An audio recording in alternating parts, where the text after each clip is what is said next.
கொடுத்துருக்கா? அந்த 5 லட்சத்தை திரும்ப கொடுத்தா டைவர்ஸ் கொடுக்கறேன்னு சொல்லிருக்காளாம். நான் முளகாரா மாறிடுவேன்.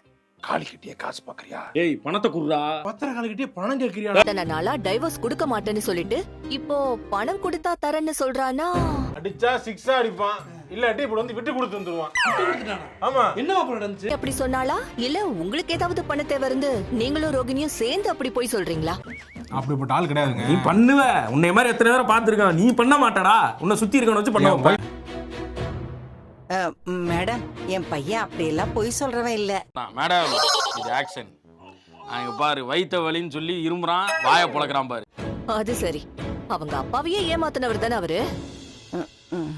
நான் பாட்டுக்கு என் வாழ்க்கையை வாழ்ந்துகிட்டு இருந்தேன். கிரிக்கெட் வந்து என் வாழ்க்கையை சுனாமி மாதிரி அடிச்சிட்டு போயிருச்சு.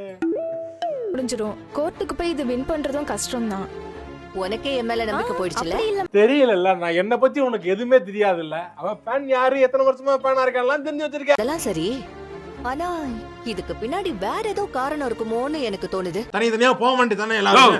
என்னையா இப்படி பண்ணா இப்படி திட்டுற, அப்படி சொன்னா அப்படி பேசுற, என்னையா பண்ண சொல்ற? வேறணும்ன்ற ஐடியாவுல இருந்தவ ஏன் இப்போ திடீர்னு அப்படியே மாறிட்டா? இதுன்னா என்ன வேணா பிரச்சனையா இருக்கும். நீ மெக்கானிக்கா நான் மெக்கானிக்கா? நான் தான் மெக்கானிக். அப்ப நீ சொல்லு. அப்ப நான் சொல்றது நம்பணும் நீங்க. அது ஏதோ இருந்துட்டு போட்டு மேடம். அவகிட்ட இருந்து என் பையனுக்கு விடுதலை கிடைச்சா அதுவே எனக்கு போதும். வீர்ல பாதியை வாங்கி குடிக்கிறதுக்கு வந்திருக்க. இதுல எனக்கு பில்டப். டேய், இப்ப பணத்தை கொடுத்தா அவ டைவர்ஸ் தரேங்கறா. ஆனா அவளை முழுசா நம்ப முடியாது. இத வந்து சுதார் பார்த்துட்டு இது எப்படின்னு 2 மணி நேரம் நான் உட்கார்ந்து கேட்டேன். என்ன மச்சான் நம்ப மாட்டேங்கிறாரு.